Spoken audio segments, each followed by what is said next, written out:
Okay, everybody, so I got this book at Walmart. They're not expensive at all. It's just a regular arts and crafts book.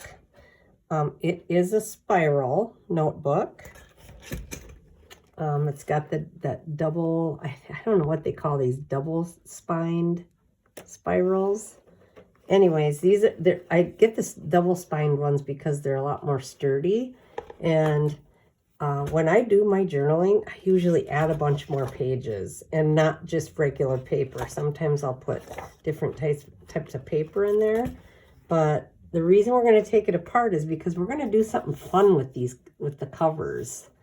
You don't have to use these kind, and you don't really have to do anything with the covers if you don't want to, but it just makes it more personable if you get kind of crafty with your art journals.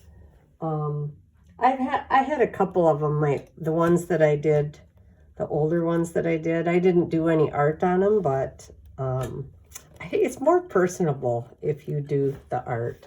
So anyways, to start this, we want to take the covers off.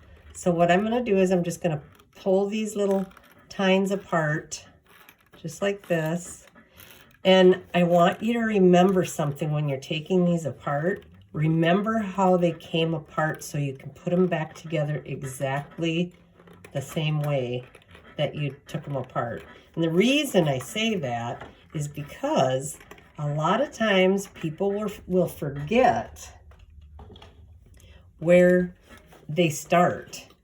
And do you see how it starts on this side of the paper? A lot of people think it starts on this side of the back piece, but it doesn't. The back piece actually goes on, it will go on the other direction. It will go on this way.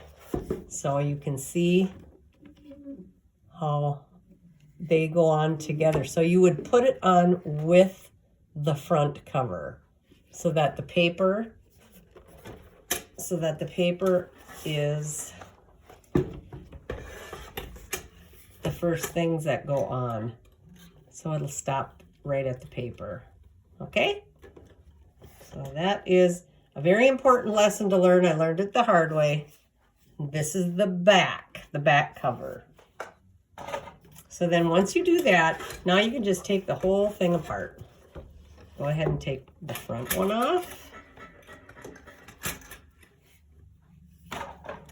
And then you don't really have to take the paper off if you don't want. You can just kind of put this aside for now. We'll just leave it like that. But if you were going to take the whole entire thing apart, that's just something that you want to remember when you're putting it back together to make sure that the paper goes where it locks right there. That's where the paper goes. Then you put the two covers on together with the front and the back together. Oops, like this. So the front and the back are going to go together like this, back on, so that one will flip this way and one will flip that way. All right? Easy peasy.